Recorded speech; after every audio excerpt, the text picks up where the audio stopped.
Para saudara dan saudari yang Tuhan cintai, selamat pagi dan selamat bertemu lagi dalam renungan harian dari Paroki Santo Petrus dan Paulus Argapura, edisi hari Selasa, tanggal 22 Juni 2021, dalam masa biasa yang ke-12.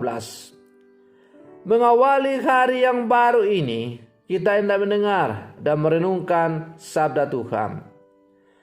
Marilah sebelum kita mendengar dan merenungkan sabda Tuhan, kita awali dengan berdoa. Marilah berdoa. Dalam nama Bapa dan Putra dan Roh Kudus. Amin. Allah Bapa Maha Kuasa, andai kata Engkau tidak menunjukkan jalan, tentu kami tersesat seperti orang buta. Perkenankanlah sabda Yesus Putramu selalu mengarahkan perjalanan kami agar dapat memasuki sukacita abadi yang Kau janjikan kepada siapapun yang berkehendak baik. Bersabdalah ya Tuhan, kami siap untuk mendengarkan. Semoga sabda-Mu yang kami dengar dan kami renungkan untuk mengawali hari yang baru ini semakin menghantar kami untuk semakin terarah kepada-Mu. Bersabdalah ya Tuhan, kami siap untuk mendengarkan. Terpujilah Engkau Bapa, Putra dan Roh Kudus, kini dan sepanjang segala masa. Amin. Para saudara dan saudari yang Tuhan cintai, sabda Tuhan yang hendak kita dengar dan kita renungkan bersama untuk mengawali hari yang baru ini masih diambil dari bagian khotbah Yesus di atas bukit yang kita sudah renungkan sejak hari Senin minggu yang lalu.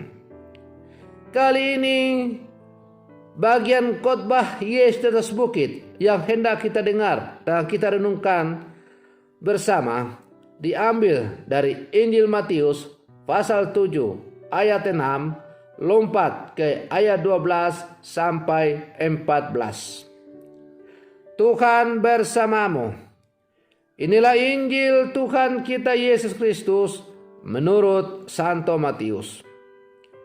Dalam khotbah di bukit, Yesus bersabda, "Janganlah kamu memberikan bara yang kudus kepada anjing, dan jangan kamu melemparkan mutiaramu kepada babi, supaya jangan diinjak-injaknya dengan kakinya, lalu ia berbalik mengoyak kamu. Segala sesuatu yang kamu kehendaki supaya orang perbuat kepadamu, perbuatlah demikian juga kepada mereka." Itulah isi seluruh hukum Taurat dan kitab para nabi.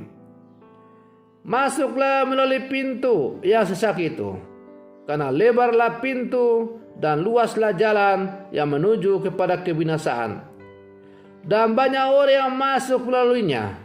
Karena sesaklah pintu dan sempitlah jalan yang menuju kepada kehidupan, dan sedikit orang yang mendapatinya. Demikianlah sabda Tuhan. Para saudara dan saudari yang Tuhan cintai, kehidupan selalu membawa kita kepada pilihan-pilihan, dan memang hidup ini selalu diwarnai oleh pilihan-pilihan. Suka tidak suka, dari saat ke saat, dari detik ke detik, kita harus menjatuhkan pilihan. Pilih A atau pilih C. Tidak bisa pilih dua-duanya. Maka dalam kehidupan kita sebagai orang-orang beriman, kita diajak melalui bacaan Injil hari ini untuk menjatuhkan pilihan, yaitu mau melewati pintu dan jalan yang mana. Apakah kita mau melewati jalan yang luas lebar, tapi membawa kita kepada kebinasaan, atau kita mau melewati pintu dan jalan yang sempit, tetapi membawa kita kepada kehidupan. Para saudara dan saudari yang Tuhan cintai, melalui bacaan Injil yang hari ini kita dengar, ada 3 hal yang saya petik yang hendak disampaikan oleh Tuhan kepada kita. Pertama, persembahkanlah hal yang berharga dalam dirimu kepada Yang Kudus dan mulia. Dan satu-satunya yang kudus dan mulia itu adalah Allah sendiri. Dengan demikian, kita perlu mempersembahkan seluruh diri kita kepada Allah, bukan kepada dosa dan kejahatan. Yang kedua, perbuatlah kepada orang lain apa yang kita inginkan agar mereka perbuat untuk kita. Tentu saja kita selalu ingin agar orang lain memperlakukan kita dengan cara yang baik. Karena itu, hal yang sama juga seharusnya kita lakukan untuk sesama kita. Karena apa yang kita lakukan, itulah yang kita akan terima. Apa yang kita tanam, itulah yang akan kita tuai. Kalau kita menanam pohon rica, maka pasti kita akan memetik rica. Maka kalau kita mau supaya orang lain memperlakukan kita sebagai anak-anak Allah, secitra dengan dia, maka kita juga harus memperlakukan sesama kita secitra dengan Allah. Dan pesan yang ketiga yang saya petik adalah bahwa perjalanan menuju keselamatan kerap melewati lintasan jalan yang rumit. Karena itu dibutuhkan perjuangan yang sungguh-sungguh. Sebaliknya, untuk mencapai kenikmatan yang membinasakan, jalannya kerap mudah. Itulah sebabnya mengapa kita kerap jatuh dalam godaan. Para saudara dan saudari yang Tuhan cintai, hidup dan panggilan kita sebagai orang-orang beriman adalah untuk mencapai kesempurnaan di dalam Allah. Mencapai kesempurnaan di dalam Allah tentu butuh perjuangan yang luar biasa.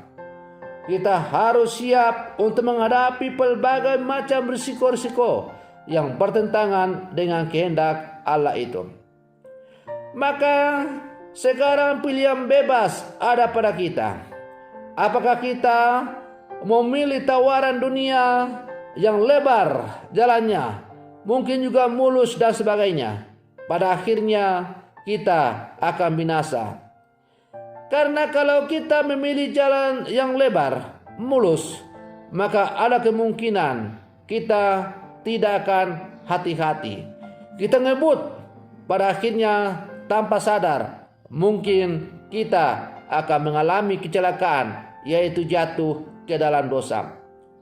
Sebaliknya, apabila kita memilih jalan yang sempit, apalagi berlubang-lubang, maka kemungkinan besar kita akan berjalan dengan hati-hati, waspada, supaya kita jangan jatuh terjerembab ke dalam lubang itu.